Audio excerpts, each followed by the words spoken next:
کہہ دو کہ اللہ جسے چاہتا ہے گمراہ کرتا ہے اور جو اس کی طرف رجوع ہوتا ہے اس کو اپنی طرف کا رستہ دکھاتا ہے، یعنی ان کو جو ایمان لاتے اور جن کے دل اللہ کی یاد سے آرام پاتے ہیں ان کو۔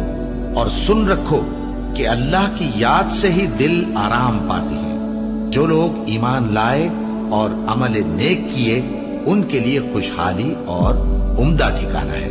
اور اگر شیطان کی طرف سے تمہارے دل میں کسی طرح کا وسوسہ پیدا ہو تو اللہ سے پناہ مانگو، بے شک وہ سننے والا ہے، سب کچھ جاننے والا ہے۔ جو لوگ پرہیزگار ہیں جب ان کو شیطان کی طرف سے کوئی وسوسہ پیدا ہوتا ہے تو چونک پڑتے ہیں اور دل کی آنکھیں کھول کر دیکھنے لگتے ہیں، اور جب قرآن پڑھا جائے تو توجہ سے سنا کرو اور خاموش رہا کرو تاکہ تم پر رحم کیا جائے، اور اپنے پروردگار کو دل ہی دل میں عاجزی اور خوف سے اور پست آواز سے صبح و شام یاد کرتے رہو، اور دیکھنا غافل نہ ہونا۔ پھر جب تم یہ نماز تمام کر چکو تو کھڑے اور بیٹھے اور لیٹے ہر حالت میں اللہ کو یاد کرو۔ پھر جب تم مطمئن ہو جاؤ تو پورے آداب کے ساتھ نماز پڑھو۔ بے شک نماز کا مومنوں پر اوقات مقررہ میں ادا کرنا فرض ہے۔ مسلمانوں، نجات نہ تو تمہاری آرزوؤں پر ہے اور نہ اہل کتاب کی آرزوؤں پر۔ جو شخص برائی کرے گا اسے اسی طرح کا بدلہ دیا جائے گا، اور وہ اللہ کے سوا نہ کسی کو حمایتی پائے گا اور نہ مددگار۔ اور جو کوئی رحمان کی یاد سے آنکھیں بند کر لے یعنی تغافل کرے، ہم اس پر ایک شیطان مقرر کر دیتے ہیں تو وہ اس کا ساتھی ہو جاتا ہے، اور یہ شیطان ان کو رستے سے روکتے رہتے ہیں اور وہ سمجھتے ہیں کہ وہ سیدھے رستے پر ہیں، یہاں تک کہ جب وہ ہمارے پاس آئے گا تو اس شیطان سے کہے گا کہ کاش مجھ میں اور تجھ میں مشرق و مغرب کا فاصلہ ہوتا، تو برا ساتھی ہے۔ اے اہل ایمان، اللہ کا بہت بہت ذکر کیا کرو اور صبح و شام اس کی پاکی بیان کرتے رہو، وہی تو ہے جو تم پر رحمت بھیجتا ہے اور اس کے فرشتے بھی، تاکہ تم کو اندھیروں سے نکال کر روشنی کی طرف لے جائے۔ اور اللہ مومنوں پر مہربان ہے۔ اور صبح و شام اپنے پروردگار کا نام لیتے رہو اور رات کو بڑی دیر تک اس کے آگے سجدے کرو اور اس کی پاکی بیان کرتے رہو۔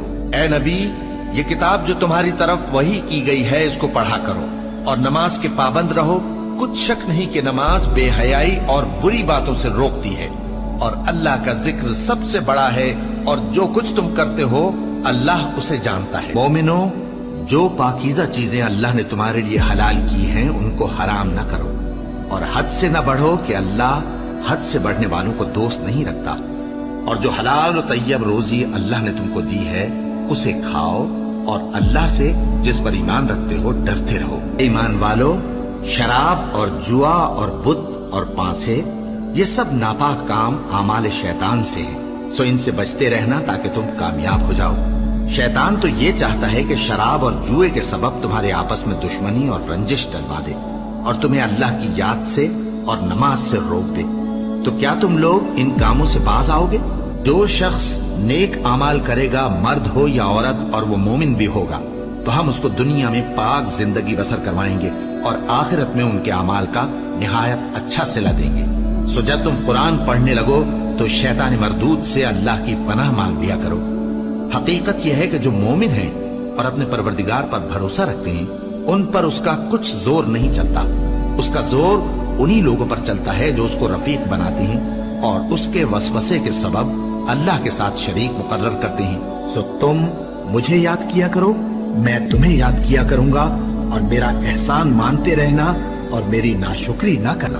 اے ایمان والو، صبر اور نماز سے مدد لیا کرو، بے شک اللہ صبر کرنے والوں کے ساتھ ہے۔ اے اطمینان والی جان، اپنے پروردگار کی طرف لوٹ چل، تو اس سے راضی وہ تجھ سے راضی، سو تو میرے خاص بندوں میں شامل ہو جا اور میری بہشت میں داخل ہو جا۔